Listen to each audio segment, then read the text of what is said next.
সুপ্রিয় দর্শক, আসসালামু আলাইকুম। নিউজ 24 এর বিকালের সংবাদে আপনাদেরকে স্বাগতম। প্রথমেই জানিয়ে দিচ্ছি সংবাদ শিরোনাম। সাবেক নৌমন্ত্রী শাহজাহান খান গ্রেফতার। শাহজাহান খানকে 10 দিনের রিমান্ডে নিতে আবেদন।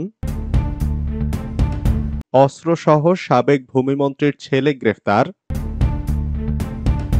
আওয়ামী লীগ নেতাকর্মীরা দিশেহারা, ছাড়তে চান রাজনীতি। আওয়ামী লীগ নেতার নেতৃত্বে বিএনপি কর্মীকে কুপিয়ে জখম।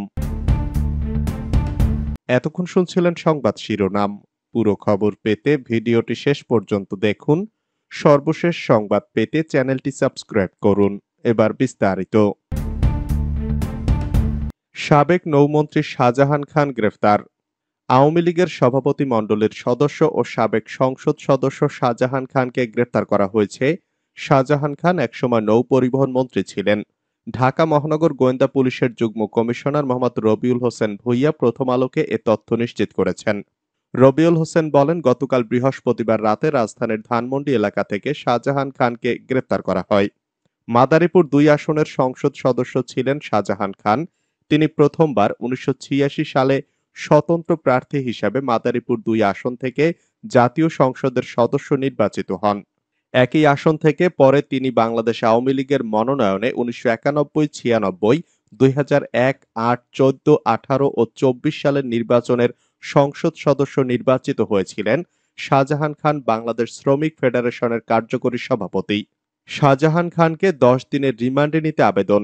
শেখ হাসিনা সরকারের সাবেক নৌ পরিবহন মন্ত্রী শাহজাহান খানের 10 দিনের রিমান্ড আবেদন করেছে পুলিশ। আজ শুক্রবার ঢাকার মেট্রোপলিটন ম্যাজিস্ট্রেট মাহবুব আহমেদের আদালতে এ বিষয়ে শুনানি অনুষ্ঠিত হবে। বৈষম্য বিরোধী ছাত্র আন্দোলনে গুলিতে আব্দুল মোতালিব নিহতের ঘটনায় রাজধানীর ধানমন্ডি থানায় করা মামলায় গ্রেপ্তার দেখিয়ে এ আবেদন করা হয়। এর আগে গত 4 আগস্ট রাজধানীর ধানমন্ডি থানাধীন এলাকায় ছাত্র জনতার আন্দোলনে যোগ দেন আব্দুল মোতালেব। পরে তিনি বুকে ও গলায় গুলিবিদ্ধ হয়ে নিহত হন। অস্ত্রসহ সাবেক ভূমিমন্ত্রীর ছেলে গ্রেফতার।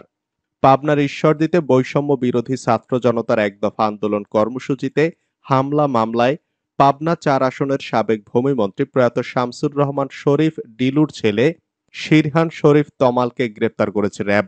গতকাল বৃহস্পতিবার রাত আনুমানিক 2টার দিকে ঈশ্বরদীর আলোবাগ মোড়ে এক বাসা থেকে তমালকে গ্রেপ্তার করা হয়। এ সময় তার নিকট থেকে একটি বিদেশি পিস্তল, 4 রাউন্ড গুলি ভর্তি একটি ম্যাগাজিন, 10 পিস ইয়াবা ও একটি প্রাইভেট কার উদ্ধার করা হয়।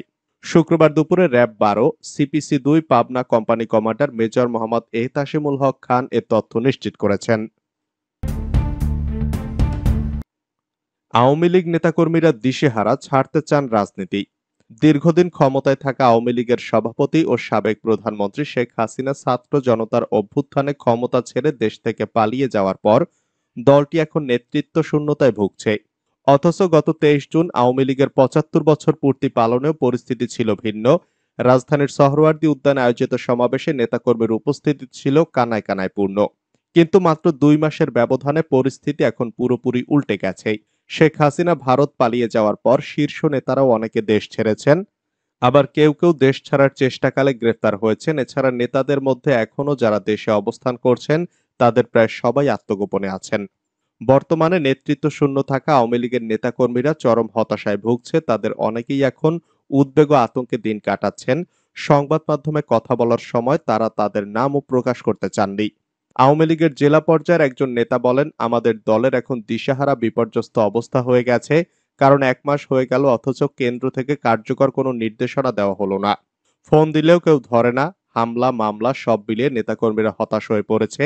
এ অবস্থায় নেতাকর্মীদের অনেকে রাজনীতি ছেড়ে দেওয়ার কথা ভাবছেন। অন্যদিকে আওয়ামী লীগের এখনকার যে অবস্থা দেখা যাচ্ছে সেটার জন্য দলের সিনিয়র নেতাদের দায়ী করেছেন তৃণমূলের কর্মী সমর্থকরা। ফরিদপুরের একজন আওয়ামী লীগের কর্মী বলেন, ক্ষমতা হারালে এমন অবস্থা যে হতে পারে সেটা তো নেতাদের অজানা থাকার কথা না, তারাই তো এর জন্য দায়ী। তিনি আরো বলেন, ক্রিম খাইলো নেতারা, কোটি কোটি টাকা বানাইলো তারা, আর তাদের পাপের শাস্তি ভোগ করতে হইতেছে আমাদের মতো তৃণমূলের নেতাকর্মীদের। তবে বিদেশে অবস্থান করা আওয়ামী লীগের একজন শীর্ষ নেতা বলেন, আওয়ামী লীগের নেতৃত্বে 71 সালে এদেশ স্বাধীন হয়েছে। কাজেই দেশ যতদিন থাকবে আমাদের দলও থাকবে, আমরা আবারও ঘুরে দাঁড়াবো। হামলার ভয় নিজেরা গা ঢাকা দিলেও আওয়ামী লীগ নেতাকর্মীদের বেশিরভাগের পরিবার পরিজন তাদের এলাকাতে রয়েছেন। তবে আয় রোজগার না থাকায় সংসার চালাতে গিয়ে অনেকের স্ত্রী সন্তানরা বিপাকে পড়েছেন। পালিয়ে ঢাকায় আশ্রয় নিয়ে আওয়ামী লীগের কর্মী বলেন, আমরা নিজেরাই তো পালিয়ে বেড়াচ্ছি, কাজকাম করব কি করে? আর আয় না থাকলে সংসারের কি অবস্থা হয় তা তো বুঝতেই পারছেন। পেশায় অটোচালক ওই ব্যক্তি জানান, সংসার চালাতে না পেরে তার স্ত্রী প্রায়ই ফোন করে কান্নাকাটি করে। তিনি বলেন, এভাবে কতদিন থাকবে? ভাবতে গেলেই কান্না আসে। মনে হচ্ছে রাজনীতি করাই পাপ হয়েছে, তাই আর রাজনীতি করব না বলে সিদ্ধান্ত নিয়েছি। বিবিসি বাংলাকে বলেন ফরিদপুরের ওই আওয়ামী লীগ কর্মী। কর্মীদের মধ্যে আরো অনেকেই এমন সিদ্ধান্তের দিকে এগোচ্ছেন বলে জানাচ্ছেন আওয়ামী লীগের জেলা পর্যায়ের এক নেতা। আওয়ামী লীগ নেতার নেতৃত্বে বিএনপি কর্মীকে কুপিয়ে জখম।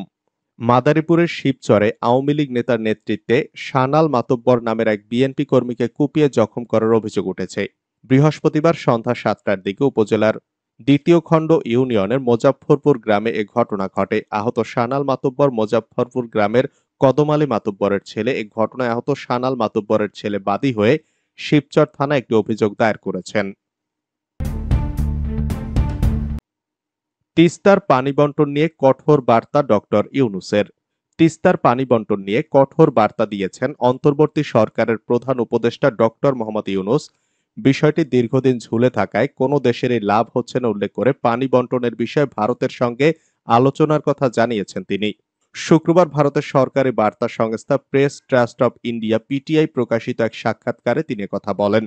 ডক্টর ইউনূস বলেন, দুই দেশের মধ্যকার পানি বন্টনের বিষয়টি অবশ্যই আন্তর্জাতিক নিয়ম অনুসারে সমাধান করা উচিত। বাংলাদেশের মতো ভাটির দেশগুলো নির্দিষ্ট অধিকার রয়েছে, এ অধিকার বজায় রাখতে চাই। তিনি বলেন, পানি বন্টন ইস্যুতে বসে কোনো উদ্দেশ্য সাধন হচ্ছে না। আমি যদি জানি কি পরিমাণ পানি পাবো, যদিও আমি খুশি না হয়ে সই করি, তাও সেটিই ভালো হবে। এ সমস্যার সমাধান করতে হবে। এর আগে পিটিআইকে সাবেক প্রধানমন্ত্রী শেখ হাসিনা ইস্যুতে সাক্ষাৎকার দেন। তিনি বলেন, সাবেক প্রধানমন্ত্রী শেখ হাসিনাকে ভারত রেখে দিতে চাইলে তাকে চুপ থাকতে হবে যতক্ষণ না বাংলাদেশ তাকে ফেরত চায়। গত ১৩ই আগস্ট শেখ হাসিনার দেওয়া রাজনৈতিক বিবৃতির পরিপ্রেক্ষিতে এ মন্তব্য করেন অন্তর্বর্তী সরকারের প্রধান। তিনি শেখ হাসিনার ওই মন্তব্যকে অবন্ধুসুলভ বলে উল্লেখ করেন। ডক্টর ইউনূস বলেন, ভারতে তার অবস্থানের কারণে কেউ স্বাচ্ছন্দ্য বোধ করছে না, কেননা আমরা তাকে ফেরাতে চাই। তিনি সেখানে থেকে যেসব কথা বলছেন তা সমস্যার সৃষ্টি করছে। তিনি যদি চুপ থাকতেন তাহলে আমরা ভুলে যেতাম। তিনি নিজের জগতে থাকলে জনগণও বিষয়টি ভুলে যেত। কিন্তু তিনি ভারতে অবস্থান করে বিভিন্ন নির্দেশনা দিচ্ছেন, বিষয়টি কেউ ভালোভাবে নিচ্ছে না। তিনি বলেন, আমরা বেশ দৃঢ়ভাবে বলেছি তার চুপ থাকা উচিত। এটি আমাদের প্রতি অবন্ধুসুলভ আচরণ। তিনি সেখানে আশ্রয় নিয়েছেন এবং সেখান থেকে প্রচারণা চালাচ্ছেন। এমন নয় যে তিনি স্বাভাবিক পথেই সেখানে গেছেন। জনগণের অভ্যুত্থান এবং জনরোষের কারণে তিনি সেখানে গেছেন। গত ১৩ই আগস্ট শেখ হাসিনা ন্যায় বিচার দাবি করে বলেন, সাম্প্রতিক সন্ত্রাসী কর্মকাণ্ড, হত্যা ও ভাঙচুরের সঙ্গে জড়িতদের অবশ্যই তদন্ত, চিহ্নিত এবং শাস্তি দিতে হবে। এসব বিষয় সামনে রেখে ডক্টর ইউনূস বলেন, এটি আমাদের বা ভারতের কারো জন্য ভালো নয়। এ নিয়ে অস্বস্তি রয়েছে। তিনি বলেন, অন্তর্বর্তী সরকার শেখ হাসিনার আমলে হওয়া নৃশংসতার ন্যায় বিচার নিশ্চিত করতে প্রতিশ্রুতিবদ্ধ এবং এজন্য তাকে দেশে ফেরানো প্রয়োজন। তিনি আরো বলেন, তাকে ফিরিয়ে না আনা হলে বাংলাদেশের মানুষ শান্তিতে থাকতে পারবে না। তিনি যে ধরনের নৃশংসতা করেছেন তার জন্য তাকে সবার সামনে বিচার করতে হবে। ১০ ট্রাক ভর্তি জনতা নিয়ে ডুম্বুর বাঁধ অভিমুখে লং মার্চ। ভারতের ত্রিপুরার ডুম্বুর বাঁধ অভিমুখে লং মার্চ শুরু করেছে বৈষম্য বিরোধী ছাত্র আন্দোলনের সমন্বয়কদের জুনিয়র সহ সমন্বয়কদের নিয়ে গঠিত ইনকিলাব মঞ্চ।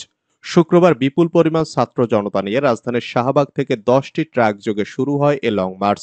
জানা গেছে, আন্তর্জাতিক নদীতে ভারতের বাঁধ নির্মাণ, ইচ্ছেমতো পানি নিয়ন্ত্রণের মাধ্যমে বাংলাদেশে বন্যা ও নদীর নাব্যতা হ্রাস বৃদ্ধিতে প্রভাব খাটানোর প্রতিবাদে এক কর্মসূচি।